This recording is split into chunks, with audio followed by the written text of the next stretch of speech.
Yo, what up, y'all? What's happening? You know who it is. It's the meanest of men's. So we had another game last night, and in New York and in New Jersey right now, there's mad snow on the ground.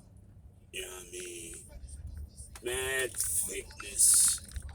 Yuck on the side of dizzle was meh, and all of that. And it looked like my neighborhood ain't actually plowed jack. So I'm really not happy about this right now. You know what I mean? I think they came through earlier, but since a little bit more came down, they have not been out here. But anyway, so we played the Bucks last night, and we usually play the Bucks pretty tough. We usually do anyway.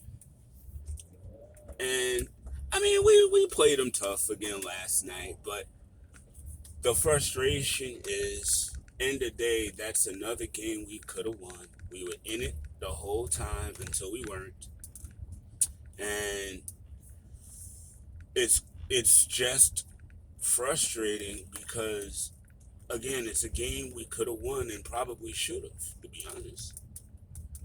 And if we look at the fundamentals yet again, the big problem still rears its ugly head. We are not making free throws.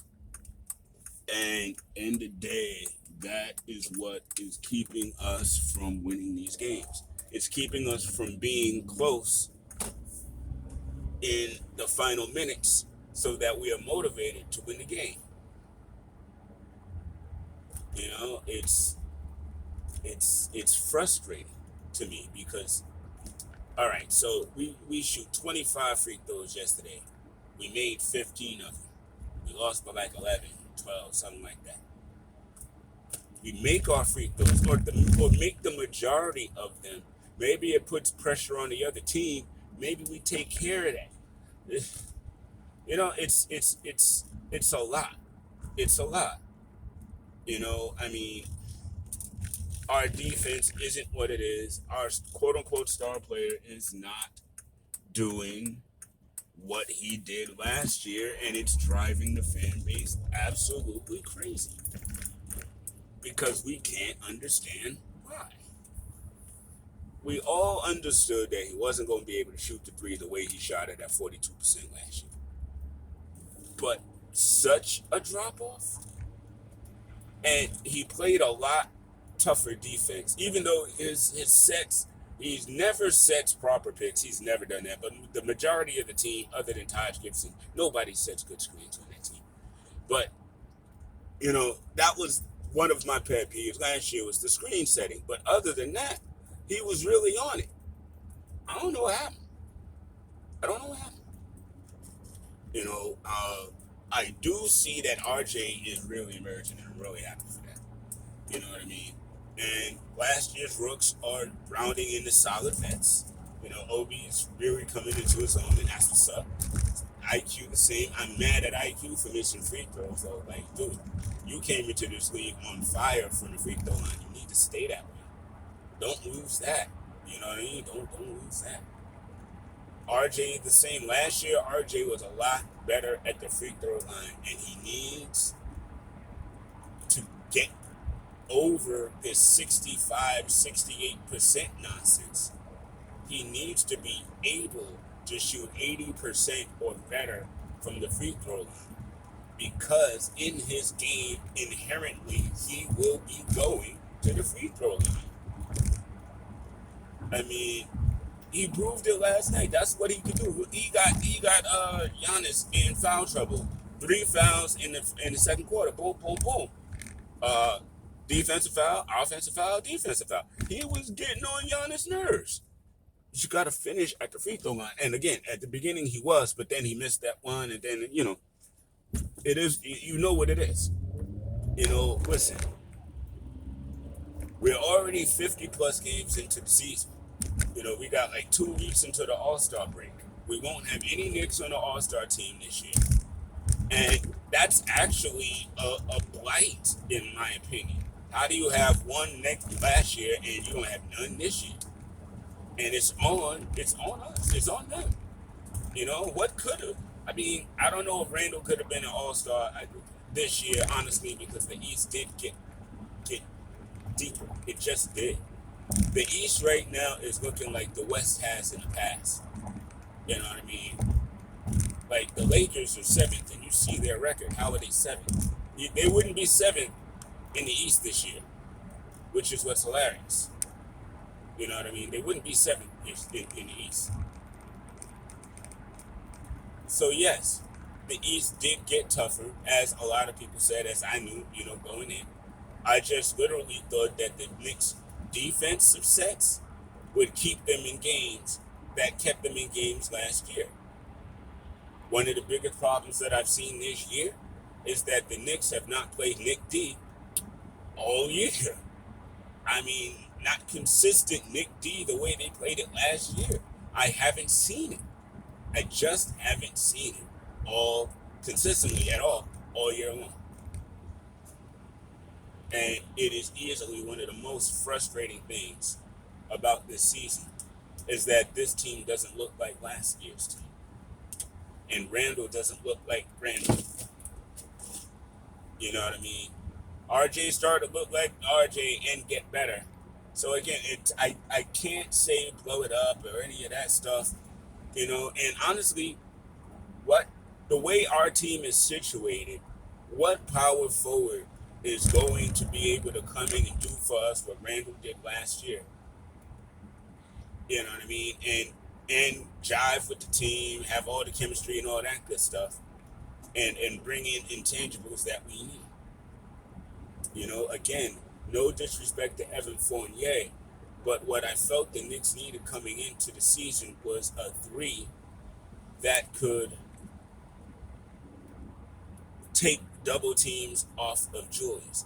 Not to say that I needed a 3 that needs double teams. No, I'm just saying I needed a 3 that could play ball, put the ball in the basket, and keep defenses honest, where they can't continue to cheat and try to double or fake double Julius. You know what I mean? And I when I heard that Evan was coming in, originally I thought he was coming in as a backup until I heard how much they was paying. And yeah, I don't think that worked. I don't. I think we're still looking for a point guard. And I honestly think Tibbs shot himself in the foot. How? Let me explain. Julius needs coddling. He needs somebody in his ear to tell him that things are going to be okay and that he's the man and that things are going to work. That was Mike Woodson last year. Tibbs didn't necessarily have to do it until the end of the season, and I don't think Tibbs is as good at it as Mike Woodson is. And so it didn't work out as well. But this year, even though he hasn't been playing well, he still needs that voice in his ear, and he needs support. But the problem is, Tibbs is a taskmaster. He holds everyone accountable. And I don't care who it is, if your guy isn't playing the way he needs to be playing, instead of coddling him, Tibbs is the type to bench him. But I feel like because of the money invested in Julius and his psyche, Tibbs literally could not bench him. But by not doing so, his accountability speeches start to fall on deaf ears among the other players, especially new players who don't really have that Big 15 vibe with them. So they're just coming along. They don't know what last year was like and what it was about and what the vibe was and how everyone felt. They don't know. So what we have here is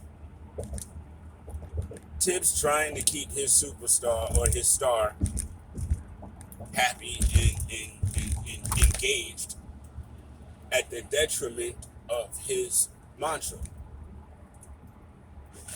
And honestly, the only solution right now is to bench Randall. Let them sit for a little while and think about life.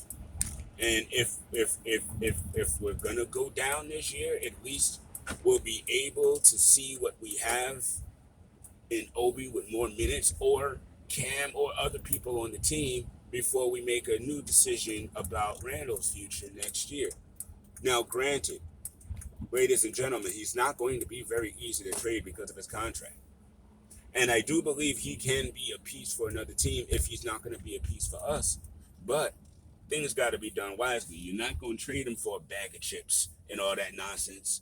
You know, it's got to be done right.